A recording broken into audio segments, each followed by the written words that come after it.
Hello and welcome to JK civil services. तो दोस्तों, आज हमारा न्यूट्रिशन का लास्ट लेक्चर है और ये जो है पिछले साथ ही इंटरकनेक्टेड है, लिंक्ड है। तो इससे पहले आप वो वाला लेक्चर देखेंगे, उसके बाद आप ये वाला लेक्चर देखेंगे, क्योंकि बहुत सारे बच्चे जो हैं वो क्या करते हैं, वो डायरेक्ट नया वाला लेक्चर देखते हैं। तो वो ऐसा नहीं चलेगा, आप पहले पुराना देख लीजिए, क्योंकि सारे लेक्चर एक दूसरे के साथ इंटरलिंक्ड है। और आप ज्वाइन करिए हमारी ऐप को, जहां पर आपको रेगुलर टेस्ट सीरीज़ प्रोवाइड की जाएगी और उसी में हम लोग के एस की कोचिंग और यूपी और एसएसबी की कोचिंग भी कराते हैं। उसके बाद ज्वाइन कीजिए हमारे टेलीग्राम के चैनल को, जहां पर आपको रेगुलर पीडीएफ्स और वीडियोस जो हैं प्रोवाइड कराई जाएंगी। उसके अलावा आपको कहीं और जाने की ज़रूरत नहीं है। हम आपको इंस्टाग्राम या कहीं और जाने का नहीं बोलेंगे, क्योंकि सोशल मीडिया से आपका टाइम वेस्ट हो जाता है। Social media is a shit. तो हम लोग अब नीचे की तरफ चलते हैं। देख लीजिए, न्यूट्रिशन हमने लगभग पढ़ लिया है। ये सॉरी, नाइट्रोजन फिक्सेशन हमने सारा पढ़ लिया है। इसी में एमोनिफिकेशन भी हमने लगभग कंप्लीट कर लिया है। Biological non biological nitrogen fixation भी कंप्लीट कर लिया है। और डी नाइट्रिफिकेशन, जो बिल्कुल अपोजिट होता है नाइट्रोजन फिक्सेशन का, उसे भी हम लोगों ने पढ़ लिया है। ये जो है मेरा चैनल है टेलीग्राम का। अगर आपको कहीं पर भी पीडीएफ नहीं मिलती तो आप यहाँ से ऑब्टेन कर सकते हो। और मैंने स्पीड अप, बहुत सारे बच्चों की क्वायरीज हैं कब तक सिलेबस कवर हो जाएगा। तो दोस्तों अगर मैं पढ़ाने में आ जाऊँ तो 7 घंटे में भी कवर हो सकता है।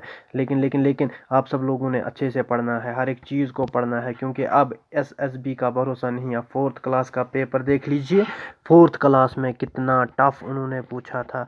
इस हिसाब से हमें भी जितना हो सके उतना डेप्थ में जाना है। यहाँ से हमने ये वाला पोर्शन भी लगभग हम लोगों ने थोड़ा बहुत देख लिया था, जैसे कि न्यूट्रिशन इन ह्यूमन बीइंग्स, ये तो देख ही लिया था। एमीबा के केस में किस तरह से हो जाती है, ये एमीबा किस तरह से अपना खाना ऑब्टेन करता है बाय सीडोपोडिया, ये भी हम लोगों ने देख लिया था। पैरामीशियम के बारे में हम लोगों ने जाना। उसके बाद हमने एलिमेंट्री कैनाल, जो सबसे बड़ा कैनाल है ह्यूमन बॉडी का, वो जाना। और अब बचता है हमारा कहाँ से, डाइजेशन से। दोस्तों, यहाँ से नीचे आज हम लोग पढ़ेंगे, क्योंकि इंजेक्शन मैंने बता दिया है, उसी में मैंने सलाइवा के बारे में कुछ अमेजिंग फैक्ट्स आपको बताए। तो अब हम लोग कहाँ देखेंगे, जब हमारा खाना माउथ से नीचे चला जाएगा स्टमक के अंदर। ये हमारा क्या है, कलर चेंज कर लेते हैं ताकि आपको अच्छे से दिख जाए।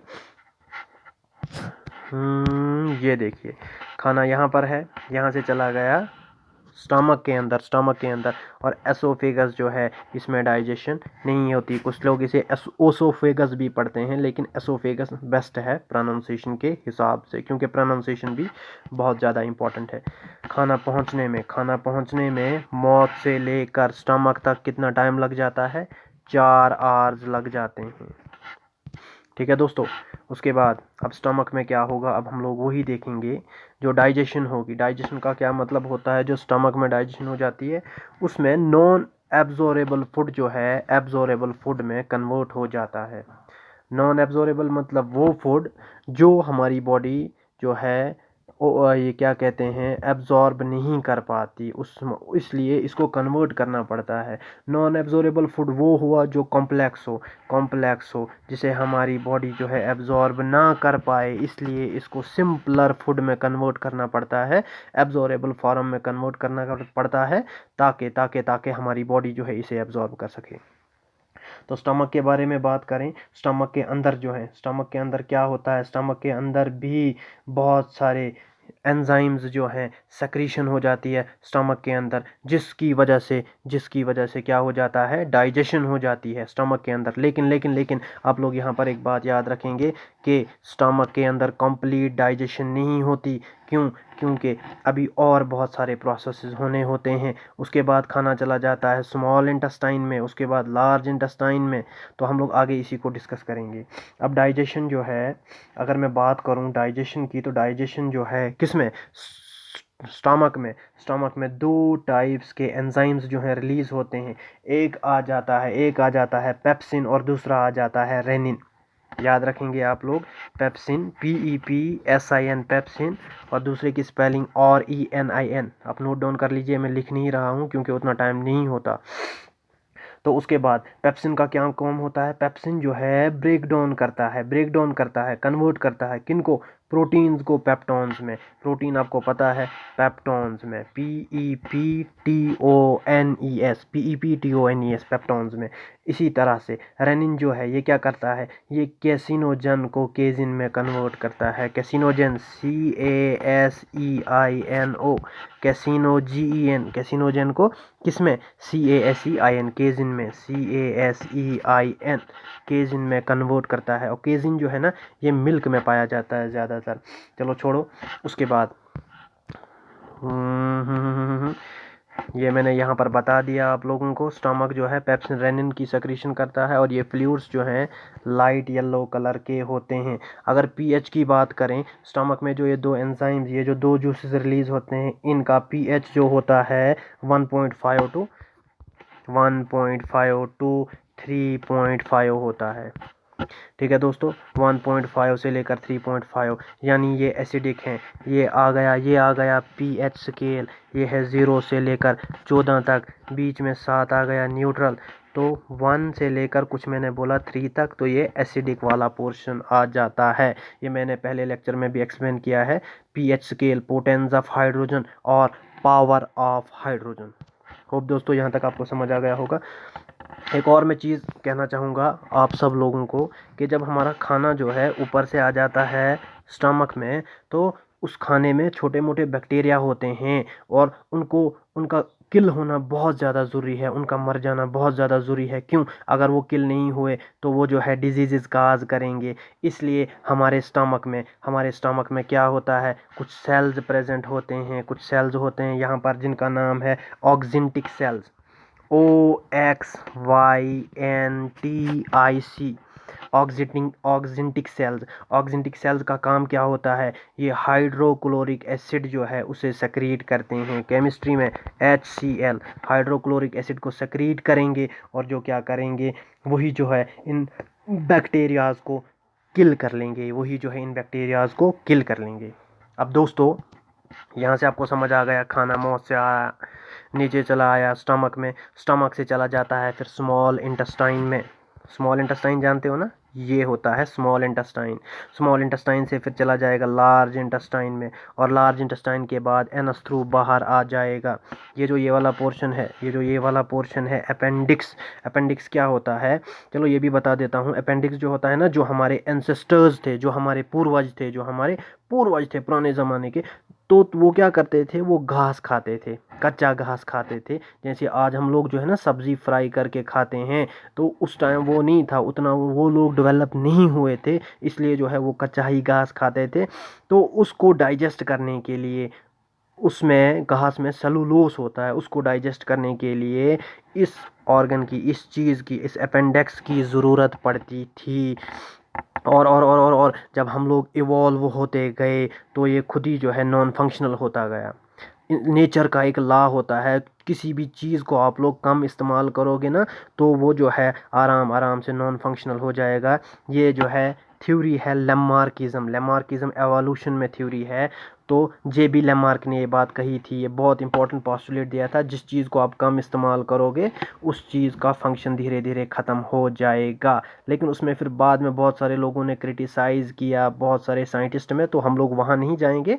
तो और आज भी जैसे कि जो भी चीज़ें जो है ना, जो भी ऑर्गेनिज्म घास खाते हैं या कुछ और चीज़ें कच्ची ही खाते हैं, उनमें ये अपेंडिक्स फंक्शनल होता है। जैसे कि रैबिट, खरगोश है, घोड़ा है, हॉर्स है, ठीक है दोस्तों। इसी तरह से उन सबों में अपेंडिक्स प्रेजेंट होता है और फंक्शनल होता है, whereas in case of human beings ये नॉन फंक्शनल होता है। कभी कभार क्या हो जाता है कि ये जो अपेंडिक्स होता है, इसमें जो है एलर्जी हो जाती है, वो ऑर्गेनिज्म, वो बैक्टीरिया सेलुलोज को जो डाइजेस्ट करने में हेल्प करते हैं, वो फिर से बन जाते हैं और ये जो है ये सूज जाता है, स्वेलिंग हो जाती है। और उसके बाद जब हम लोग डॉक्टर के पास जाते हैं तो वो इसकी सर्जरी करता है, इसे पूरा काट देता है। तभी तो कहते हैं ना, उसके अपेंडिक्स की सर्जरी हुई, उस बंदे के अपेंडिक्स की सर्जरी हुई, तो ये नॉन फंक्शनल पार्ट को इसीलिए रिमूव कर दिया जाता है। होप यहाँ तक आपको समझ आ गया होगा। अब हम लोग यहाँ पर देखेंगे, खाना अब चला गया स्मॉल इंटेस्टाइन में। स्मॉल इंटेस्टाइन के 3 पार्ट्स होते हैं। स्मॉल इंटेस्टाइन के यहाँ पर देख लीजिए, तो डिओडिनम, जेजुनम और इलियम, ये 3 पार्ट्स हैं। देखिए ये अगर इंटेस्टाइन है स्मॉल तो इनिशियल पार्ट यहाँ तक लिख लीजिए, इनिशियल स्टार्टिंग पार्ट को हम डियोडिनम कहते हैं, मिडल पार्ट को हम लोग जेजुनम कहते हैं, और लास्ट पार्ट को हम लोग इलियम कहते हैं। अगर मैं बात करूं डियोडिनम की, तो डियोडिनम में जैसे ही खाना स्टमक के बाद जैसे ही यहाँ पर ना खाना चला गया तो लिवर जो है अपना जूस बाइल जूस सेक्रीशन करेगा। पेनक्रियाज भी हमारे यहाँ प्रेजेंट होता है, ये भी अपनी सेक्रीशन इन एंजाइम्स, इन 3 एंजाइम्स को ट्रिप्सिन, उसके बाद एमाइलेस और लिपेस, इन चीज़ों की सेक्रीशन करेगा ताकि खाना डाइजेस्ट हो जाए। लेकिन यहाँ पर भी अब एक बात याद रखेंगे, डियोडिनम जो है, डियोडिनम में भी डाइजेशन कंप्लीट नहीं होती, डाइजेशन कंप्लीट होती है मिडल पार्ट जेजुनम में। ये बात याद रखने की है, ये बात आप याद रखेंगे। तो खाना जो है यहाँ पर देख लीजिए, यहाँ पर फिगर के थ्रू कहाँ चला गया, हाँ तो ये जो है यहाँ पर डियोडिनम में चला गया। डियोडिनम में क्या है, डियोडिनम में खाना जो है पूरी तरह से डाइजेस्ट नहीं होता, थोड़ा बहुत हो जाता है। उसके बाद जेजुनम के बाद इलियम में चला जाता है, उसके बाद लार्ज इंटेस्टाइन, और उसके बाद बाहर निकल आता है। उसी को हम लोग पढ़ेंगे। अब देख लीजिए हम लोग कहाँ पर पहुँचे थे, हम लोग पहुँचे थे जेजुनम में। जेजुनम की बात मैंने पहले ही बता दी। जेजुनम तो सॉरी, हाँ, हम पेनक्रियाटिक जूसेस के बारे में थोड़ा बहुत मैं आप लोगों को बता देता हूँ। तो ये जो पहला वाला एंजाइम है ट्रिप्सिन है, ट्रिप्सिन क्या करता है, ये प्रोटीन्स को पेप्टोन्स में कन्वर्ट करता है। प्रोटीन्स और पेप्टोन्स को किस में कन्वर्ट करेगा, पॉलीपेप्टाइड्स में और एमाइनो एसिड्स में। प्रोटीन्स और पेप्टोन्स को कन्वर्ट करेगा पॉलीपेप्टाइड्स और एमाइनो एसिड्स में। अमाइनो एसिड तो जानते हो ना, बार बार मैं बोल रहा हूँ, ये चेन होती है, amino acid is a chain. तो अब हम लोग बात करेंगे एमाइलेज की। दोस्तों ये आपको नहीं पूछा जाएगा, ये बहुत डेप्थ चला जाएगा, लेकिन फिर भी मैं बता रहा हूँ क्योंकि कुछ बच्चे कहते हैं फिर आप डेप्थ में नहीं पढ़ाते। तो एमाइलेज क्या करता है, ये स्टार्च को कन्वर्ट करता है सॉल्यूबल शुगर में। स्टार्च STARCH, स्टार्च को सॉल्यूबल शुगर में क्यों कन्वर्ट करने की ज़रूरत क्यों, क्योंकि स्टार्च हमारी बॉडी जो है डायरेक्ट एब्जॉर्ब नहीं कर पाएगी, इसलिए इसको भी शुगर में कन्वर्ट किया जाता है। और last one is lipase. Lipase का क्या काम होता है, ये जो है फैट को कन्वर्ट करता है ग्लाइसिरॉल और फैटी एसिड में। फैट को कन्वर्ट करता है ग्लाइसिरॉल, GLYCEROL, ग्लाइसिरॉल और फैटी एसिड में। एक और पॉइंट बता देता हूँ, इसका आप सिर्फ याद रखेंगे, चॉलीसाइटोकिनिन। चॉलीसाइटोकिनिन होता क्या है, व्हाट इज़ चॉलीसाइटोकिनिन। चॉलीसाइटोकिनिन एक हार्मोन होता है जिसे सेक्रीट करता है डियोडिनम, ये भी आप याद रखेंगे, डियोडिनम सेक्रीट करता है चॉलीसाइटोकिनिन। और इसी चॉलीसाइटोकिनिन को हम लोग एपीटाइट सप्रेसर भी कहते हैं। जब हम लोग खाना खाते हैं तो कुछ खाना खाने के बाद हमारा पेट भर जाता है, वो क्यों, क्योंकि जब हमारा डियोडिनम ये सेक्रीशन करता है ना, उसी से पता लग जाता है हमारा पेट भर चुका है, अब हम और खाना नहीं खा सकते। होप ये भी हो गया, आपको समझ आ गया होगा। और अगर कोई क्वेश्चन रहता है, कुछ चीज़ समझ नहीं आती, आप कमेंट बॉक्स में कमेंट किया कीजिए, क्योंकि फिर ही मुझे भी पता चलता है मैं आपको कैसा पढ़ा रहा हूँ। ठीक है, तो अब हम लोग जेजुनम की बात करें तो जेजुनम में कंप्लीट डाइजेशन हो जाती है, सिंपल। और मैंने क्या कहा था, 5 स्टेप होते हैं एनिमल न्यूट्रिशन में। कौन कौन सा, ingestion, number 2 digestion, number 3 absorption, number 3 is absorption, number 4 is assimilation and number 5 is defecation. तो 3rd स्टेप एब्जॉर्प्शन भी इसी में कंप्लीट हो जाता है। ठीक है, और अब जो 4th स्टेप होगा क्या, एजिमिलेशन, वो होगा इलियम के अंदर। फिलहाल हम लोग देखते हैं जेजुनम में कौन कौन सी सेक्रीशन, कौन कौन से एंजाइम्स की सेक्रीशन होती है। तो यहाँ पर मैंने लिखा भी है, यहाँ पर इरेप्सिन है, मेल्टेस है, सक्रेस है और लिपेस है। एरिप्सिन जो है, एरिप्सिन कन्वर्ट करता है प्रोटीन्स को पेप्टोन्स और एमाइनो एसिड्स में, पेप्टोन्स और एमाइनो एसिड्स में। दूसरा आ जाता है मेल्टेस। मेल्टेस क्या करेगा, ये मेल्टोस को MALTOSE, मेल्टोस को कन्वर्ट करेगा ग्लूकोस में। तीसरा है सक्रेस, सक्रेस कन्वर्ट करेगा सक्रोस को ग्लूकोस और फ्रक्टोस में। और लिपेस क्या करेगा, लिपेस जो है कन्वर्ट करेगा फैट्स को ग्लाइसिरॉल और फैटी एसिड में। मैं ये लिख नहीं रहा हूँ इसलिए कि ये इंपॉर्टेंट नहीं है, लेकिन जिन्होंने नोट डाउन करना है, जो मैंने मुंह से बोला आप उसको नोट डाउन कर लीजिए अपनी फेयर कॉपी पर। लेकिन बेटा एक बात मैं और आपको बता दूं, आपके सिलेबस में जो है न्यूट्रिशन इन प्लांट्स जो है मेंशन है, ना कि न्यूट्रिशन इन एनिमल्स, लेकिन फिर भी मैं पढ़ा रहा हूं, क्या पता कहां से आ जाए। और कमेंट किया कीजिए मैंने कैसा पढ़ाया है। एक और एंजाइम है जो मैं यहाँ पर लिखना भूल गया हूँ, जिसका नाम है लैक्टेस, LACTASE। लैक्टेस, लैक्टेस क्या करता है कन्वर्ट, ये करता है लैक्टोस को ग्लूकोज और गलैक्टोस में। और एक इम्पॉर्टेंट एक अमेजिंग फैक्ट बताता हूँ, हमारा जो इंटेस्टाइन होता है ना, ये सेक्रीट करता है लगभग लगभग 2 लीटर एंजाइम्स, 2 लीटर की सेक्रीशन होती है, किससे, इंटेस्टाइन से, फॉर एब्जॉर्प्शन के लिए। अब बात करेंगे हम लोग इलियम की। Ileum is the last part of small intestine. तो इसमें क्या होता है, जजुनम में जो खाना डाइजेस्ट हुआ ना, अच्छी तरह से जो डाइजेस्ट हुआ, वो जो है वो मिक्स हो जाता है, उसकी जो एनर्जी है वो मिक्स हो जाती है ब्लड के साथ में, वो मिक्स हो जाती है ब्लड के साथ में। ठीक है दोस्तों, अब हम लोग जाएंगे नंबर 4th पॉइंट जो हमारा है एसिमिलेशन। एसिमिलेशन जानते हो ना, यूज़ करना, एब्जॉर्ब्ड फूड को बॉडी के अंदर यूज़ करना, एब्जॉर्ब्ड फूड को बॉडी के अंदर, ये मैंने पहले भी बहुत बार बताया है एसिमिलेशन। और लास्ट स्टेप इज डिफिसेशन। डिफिसेशन तो जानते ही होंगे।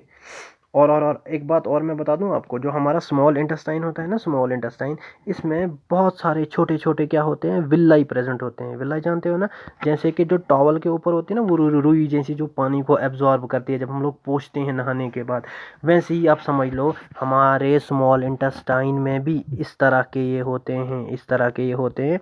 और जो भी चीज़ हम लोग खाते हैं ना, जैसे हम लोगों ने ग्लूकोज पिया, वो इंस्टेंट एनर्जी उससे क्यों मिलती है, क्योंकि वो जो है हमारे इंटेस्टाइन, हमारे विलाई ऊपर कैच कर लेते हैं और हमें एनर्जी प्रोवाइड हो जाती है। ठीक है, विलाई भी समझ आ गया होगा, स्पेलिंग है VILLI, VILLI, विलाई। और एसिमिलेशन मैंने बता दिया। अब ये जो डिफिसेशन का मसला है ना, डिफिसेशन लास्ट पार्ट, ये होता है लार्ज इंटेस्टाइन में। और लार्ज इंटेस्टाइन का दूसरा नाम है colon, COLON। Colon is another name of large intestine.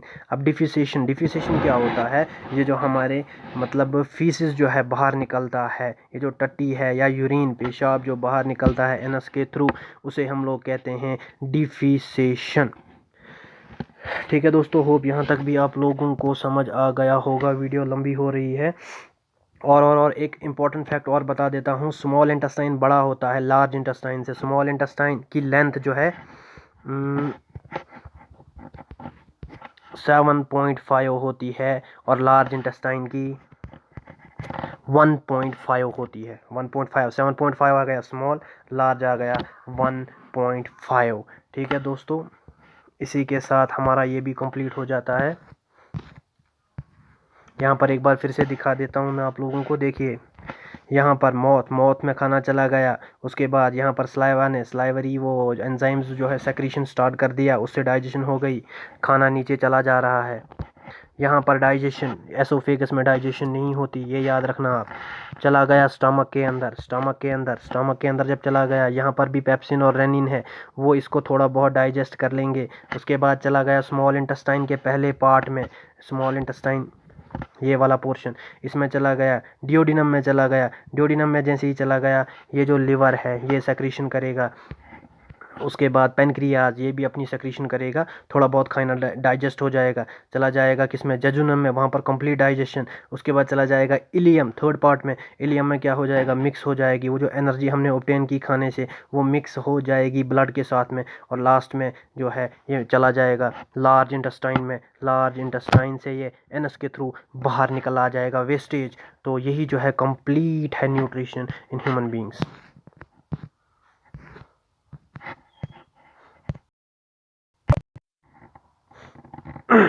तो चलिए अब हम लोग वो चीज़ें देख लेते हैं जो मुझे कहीं और बुक्स में भी मिली। न्यूट्रिशन जो है कुछ इंपॉर्टेंट, जैसे कि mixotrophic nutrition, insectivorous nutrition, symbiotic nutrition, ये होता क्या है। उसके बाद हम लोग देखेंगे डाइजेशन एक्स्ट्रा और इंट्रासेलुलर डाइजेशन क्या होती है, बहुत सारे ऑर्गेनिज्म, उनका मोड ऑफ फीडिंग, वो किस तरह से खाते हैं, वो भी देखेंगे और कुछ फैक्ट जानेंगे लास्ट पर। तो स्टार्ट करते हैं, चलिए। सबसे पहले मिक्सोट्रॉपिक न्यूट्रिशन, और इसकी एग्जांपल मैंने लिखी है यूग्लिना। देखो ये जो यूग्लिना है ना, इसकी एग्जांपल यूग्लिना। मिक्सो का मतलब क्या होता है? मिक्सो आप याद रखोगे, मिक्स मिक्स, ये दो न्यूट्रिशन एक साथ हो जाती हैं। कुछ ऐसे ऑर्गेनिज्म हैं जो क्या करते हैं, जब उनको सनलाइट प्रोवाइड की जाए, वो जो है अपना खाना bye the process of photosynthesis से बनाएंगे। लेकिन जब उनको लाइट ना हो, कहीं ऐसी जगह हो जहाँ डार्क प्लेस है, वहाँ पर जो है वो दूसरों ऑर्गेनिज्म के ऊपर डिपेंड करते हैं। तो उनको हम लोग सेप्रोजोइक कहते हैं। इसी तरह से यूग्लिना जो है, यूग्लिना ऑटोट्रॉपिक भी और सेप्रोट्रॉपिक भी न्यूट्रिशन शो करता है, और इसीलिए यूग्लिना जो है, इसे हम कहेंगे ये मिक्सोट्रॉपिक न्यूट्रिशन शो करता है। और एक बात, ये जो यूग्लिना है ना, इसे जब क्लासिफिकेशन हम लोग देखते हैं ना, two kingdom system of classification, जिसे कैरोलस लीनियस ने दिया था, CAROLUS, Carolus LINNEUS, Carolus Linnaeus, जिसे फादर ऑफ टैक्सोनॉमी भी कहा जाता है। उसने दी थी two kingdom system of classification. उसने दो हिस्सों में डिवाइड किया था, प्लांटी और Animalia, kingdom Plantae, kingdom Animalia. तो उसने एनिमल के जैसे जो भी दिखते हैं उनको एनिमल में रखा, और जो प्लांट के जैसे दिखते हैं उन्हें प्लांट में। लेकिन उसने भी यूग्लिना को क्या किया, उसने यूग्लिना को दोनों में रखा। क्यों? क्योंकि मेन फीचर जो है प्लांट का क्या, फोटोसिंथेसिस है, अपना खाना खुद बनाना। और हेटेरोट्रॉपिक का मेन फंक्शन क्या है, वो अपना खाना खुद नहीं बनाते। वहीं लेकिन उसने जब यूग्लिना में देखा, वो ऑटोट्रॉपिक जो है, मतलब अपना खाना खुद भी बनाता है जब लाइट हो, और जब लाइट ना हो तब सेप्रोजोइक दूसरे के खाने को दूसरों पर डिपेंड करता है। इसी न्यूट्रिशन को हम लोग मिक्सोट्रॉपिक न्यूट्रिशन कहते हैं। होप ये आपको समझ आ गया होगा। दूसरी न्यूट्रिशन जो है इंसेक्टिवोरस न्यूट्रिशन।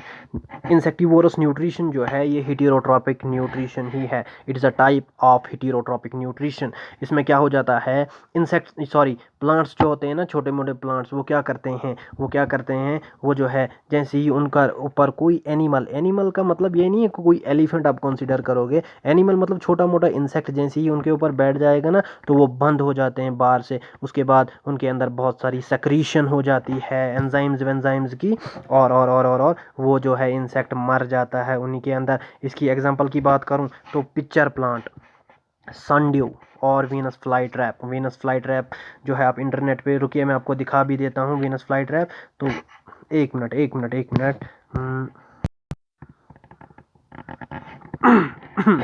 तो ये है हमारा वीनस फ्लाई ट्रैप प्लांट। इसमें क्या हो जाता है, इसमें जो है कोई छोटा मोटा इंसेक्ट जो है यहाँ पर इसमें बैठ जाता है, और ये जो है बाहर से बंद हो जाता है। जैसे ही ये बाहर से बंद हुआ, सेक्रीशन करते हैं एंजाइम्स की, और ये जो है उन इंसेक्ट्स को मार डालते हैं, उन्हीं को खा जाते हैं। इसीलिए इस किस्म की न्यूट्रिशन को इंसेक्टिवोरस न्यूट्रिशन कहते हैं। और वीनस फ्लाई ट्रैप का साइंटिफिक नेम पता है? डायोनिया मस्कीप्यूला। एक मिनट, ये देख लीजिए, डायोनिया मस्कीप्यूला, यहाँ पर डायोनिया मस्कीप्यूला। ठीक है। दूसरा ये मैंने सब आपको पहले लेक्चर में बता दिया है। सनड्यू जो मैंने ऊपर एग्जांपल बोली, ये आ गया सनड्यू का। उसके बाद तीसरा पिक्चर प्लांट, ये देख लीजिए, पिक्चर जो है, इसके अंदर कोई भी ऑर्गेनिज्म चला गया, ये बाहर से बंद हो जाता है और दूसरे ऑर्गेनिज्म को किल कर लेते हैं। चलिए अब हम अपने टॉपिक की तरफ और ऊपर बढ़ जाते हैं। ये मैंने बता दिया है सब कुछ। अब हम लोग देखेंगे क्या, लास्ट की न्यूट्रिशन, सिम्बायोटिक न्यूट्रिशन। ये भी पहले ही एक्सप्लेन हो चुका है। सिम्बायोसिस या सिम्बायोटिक न्यूट्रिशन एक ऐसा प्रोसेस जिसमें दो ऑर्गेनिज्म, डिफरेंट कैटेगरीज के दो डिफरेंट स्पीशीज़, यानी हम लोग दो ह्यूमन बींग्स को नहीं ले सकते, दो डिफरेंट किस्म की स्पीशीज़ जब एक दूसरे के साथ रहें, एक दूसरे को बेनिफिट पहुंचाए, तो उसी किस्म की न्यूट्रिशन को हम लोग सिम्बायोटिक न्यूट्रिशन कहते हैं। और एग्जाम्पल मैंने लिखी भी है, क्या, फंजाई एंड ट्रीज। उसके बाद हम लोग जाएंगे डाइजेशन जो है दो टाइप्स की होती है। Digestion is extra cellular as well as intra cellular. Disturbance बहुत ज़्यादा हो जाती है, कोई बार बार बुलाने आ जाता है, तो उसके लिए सॉरी। तो हम लोग अब क्या बात कर रहे थे, डाइजेशन के बारे में। Digestion two types, extra cellular, intra cellular. Extra cellular digestion वो डाइजेशन होती है, देखिए, ये जो है लार्ज एनिमल्स के केसेस में होती है, जैसे बींग्स हमारे अंदर डाइजेशन हो जाती है स्टमक के अंदर थोड़ी बहुत, यानी कि वो बड़ी कैविटी होती है ल्यूमन। तो उसके बाद लार्ज इंटेस्टाइन, स्मॉल इंटेस्टाइन, उनमें होती है उस किस्म की डाइजेशन को एक्स्ट्रा सेलुलर डाइजेशन कहते हैं। ठीक है दोस्तों, समझ आ गया होगा। Whereas intracellular digestion, cell के अंदर एक छोटा मोटा सेल होगा, जैसे अमीबा जो है वो यूनिसेलुलर है, एक ही सेल से बना हुआ, पैरामीशियम एक ही सेल से बना हुआ। इनमें क्या हो जाता है, उनके सेल के अंदर फूड वैक्यूल होता है, उसके अंदर डाइजेशन हो जाती है, वो मैंने पहले ही एक्सप्लेन कर दिया है। उस किस्म की डाइजेशन को हम लोग इंट्रासेलुलर डाइजेशन कहते हैं। चलिए फिगर थ्रू भी दिखा देता हूँ। कहाँ गया कहाँ गया कहाँ गया कहाँ गया अमीबा, अपना अमीबा, ये देख लीजिए यहाँ पर, ये मैंने पहले ही एक्सप्लेन किया था। सबसे पहले क्या होगा, सबसे पहले ये जो है इन फिंगरलिंग्स से, इनको फिंगरलिंग्स कहते हैं, इनसे खाना अंदर की तरफ लेगा चला जाएगा फूड वैक्यूल के अंदर। फूड वैक्यूल के में चला जाने के बाद कॉम्प्लेक्स फूड कन्वर्ट हो जाता है सिंपल फूड में, और यहाँ से जो एनर्जी ऑब्टेन होती है उसके बाद वो जो है साइटोप्लाज्म में चली जाती है, और जो वेस्टेज है वो सरफेस, ये सरफेस से बाहर निकल आती है। ठीक है दोस्तों, तो समझ आ गया होगा आप लोगों को ये भी, आई होप। अब हम लोग देख लेते हैं, क्या ये भी हो गया। अब कुछ जिनको जिनको जिनको जिनको जिनको अब वीडियो कट करनी है वो कट कर सकते हैं, क्योंकि ये जो है आपके सिलेबस में नहीं है। हाँ लेकिन थोड़ा बहुत है, इसको भी देख लीजिए। हमारा स्टमक जो है, हमारा स्टमक जे शेप्ड का होता है, जे शेप्ड आप याद रखेंगे। स्मॉल इंटेस्टाइन 7.5 मीटर इसकी लेंथ है, और इसमें बहुत सारे विलाई होते हैं। जैसे मैंने आपको पहले ही बता दिया, विलाई होता है वो टावल में जो, जैसे वो रुई जैसी होती है ना, जिससे हम नहाने के बाद जब हम लोग टावल का इस्तेमाल करते हैं तो वो एब्जॉर्ब कर देता है उस पानी को। इसी तरह से विलाई भी एब्जॉर्ब करते हैं चीज़ों को, और ये हमारे स्मॉल इंटेस्टाइन में बहुत सारे थाउजेंड्स ऑफ विलाई प्रेजेंट होते हैं। और लार्ज इंटेस्टाइन बड़ा है, सॉरी स्मॉल इंटेस्टाइन बड़ा है, लार्ज इंटेस्टाइन छोटा है। लार्ज इंटेस्टाइन कितना है, large intestine 1.5 metre, small intestine 7.5 metre का होता है। अब मैं कुछ आपको अमेजिंग फैक्ट्स, कुछ फैक्ट्स बताता हूँ, सुनिए सुनिए सुनिए, सुनकर अच्छा लगेगा ना। 1822 तक, 1822 तक किसी को भी स्टमक की फंक्शनिंग के बारे में नहीं पता था, कुछ नहीं पता था।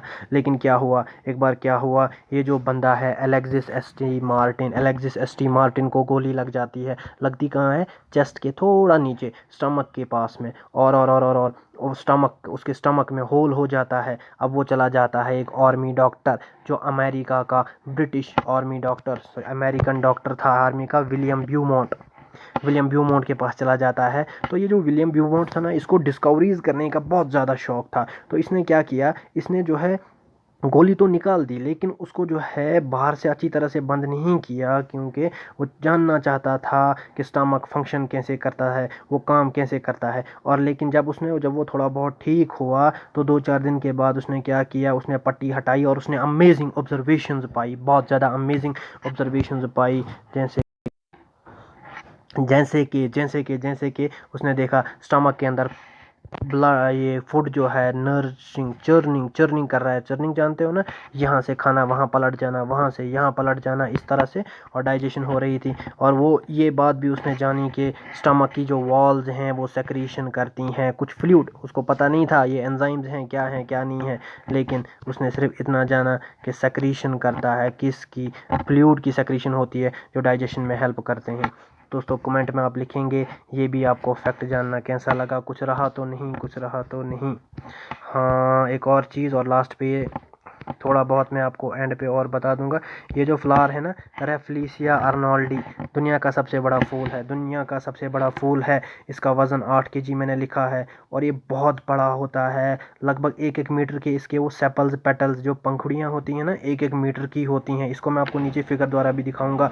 और ये जो रेफ्लिसिया अर्नोल्डी है ना, इसका एक इम्पॉर्टेंट फीचर ये क्या है, ये इंडोनेशिया का नेशनल फ्लावर है, ये भी आप याद रखेंगे।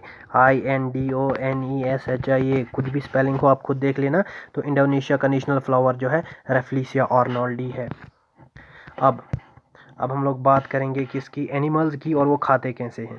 देखिए सबसे पहले स्नेल को कोइंगाव कैसे खाती है, लीव्स और इंसेक्ट्स को खाती है बाय स्क्रैपिंग। स्क्रैप जानते हो ना, जैसे खुरेदते हैं ना हम लोग किसी चीज़ को, जैसे जख्म को कहते हैं ना खुरेदना नहीं चाहिए, जैसे खुरेदते हैं ऊपर से थोड़ा थोड़ा थोड़ा थोड़ा करके तो खून निकल आता है, उसी को हम लोग स्क्रैपिंग कहते हैं। एंट जो है, एंट क्या करती है, एंट चीविंग, चबाने में तो कोई कंफ्यूजन नहीं होगी। थर्ड वन हमिंग बोर्ड क्या करती है, ये नेक्टर फ्लावर, अब फ्लावर का जो नेक्टर होता है ना, जो रस होता है उसको चूसती है। सकिंग तो जानते ही होंगे। मान लीजिए ये हमारी बॉडी है, इसके ऊपर कोई ये मॉस्किटो आ गया, मच्छर बैठ गया, ये अपना डंक चुबाता है और ब्लड पीता है, उसको हम लोग सक करना कहते हैं, चूस देना कहते हैं। तो हमिंग बर्ड, लाइस या मॉस्किटो तीनों जो हैं ये सकिंग करते हैं। लेकिन हमिंग बर्ड नेक्टर को, लाइस होती हैं जो बालों में होती हैं ये ब्लड, मॉस्किटो भी ब्लड को ही पिएगा। यहाँ पर एंट आप याद रखेंगे, फूड पार्टिकल्स को ये चबाती है, ठीक है। और बचे लास्ट के दो पॉइंट, बटरफ्लाई और हॉर्सफ्लाई।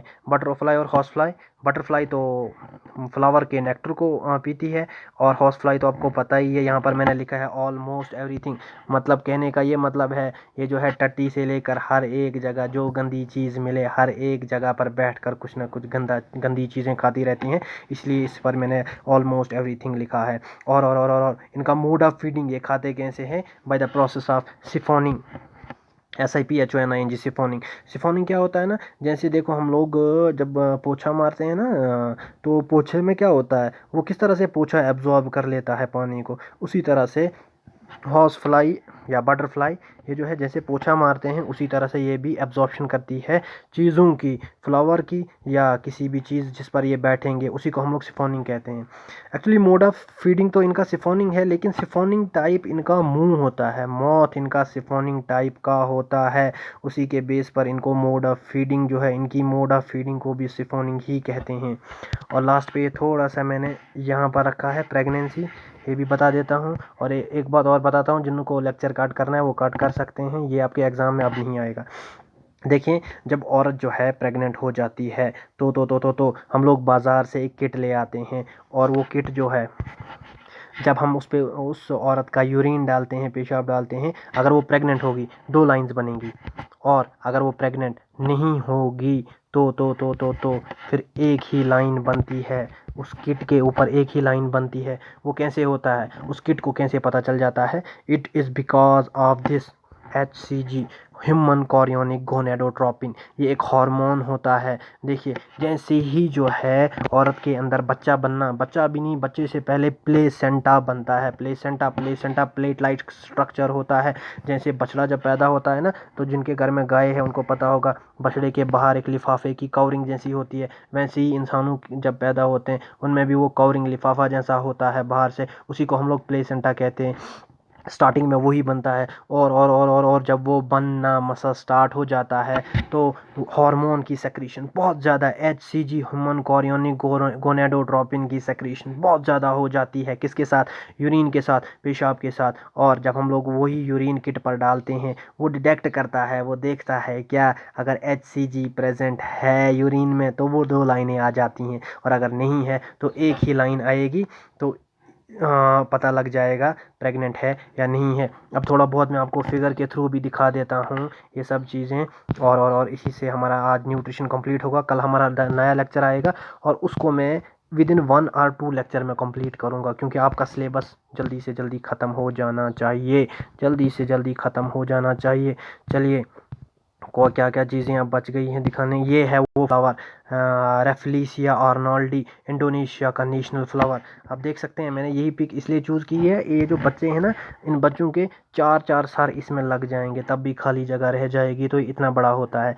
लेकिन इसके पास भी आप जा नहीं सकते, ये इतना गंदा होता है ना, जैसे जब कोई इंसान मर जाता है 1 महीने तक मान लीजिए उसको दफनाया ना जाए तो कितनी गंदी स्मेल आएगी, बस वैसी ही स्मेल जो है वो फ्लैश टाइप की स्मेल इसकी होती है, इसलिए लोग इसे पसंद नहीं करते। अब इंडोनेशिया ने इसे नेशनल फ्लावर क्यों रखा है वो तो वही जाने। अब सिफोनिंग की बात करें, सिफोनिंग क्या होता है, सिफोनिंग मौत होता है, एक ऐसा मौत जिसमें इनका जो ये अगला वाला पोर्शन होता है ना, ये ट्यूब लाइक स्ट्रक्चर होता है, ट्यूब लाइक स्ट्रक्चर। इसे ट्यूब लाइक स्ट्रक्चर में ही रखते हैं और जब ज़रूरत पड़े तभी ये इसको खोलते हैं। इसीलिए इस किस्म की वो जो है ऊपर मैंने पढ़ाया उसको मोड ऑफ फीडिंग को हम लोग सिफोनिंग कहते हैं। और लास्ट पे ये भी बच रहा है, इसको भी जल्दी जल्दी मैं बता देता हूँ। ये स्क्रैपिंग होता है, देख लीजिए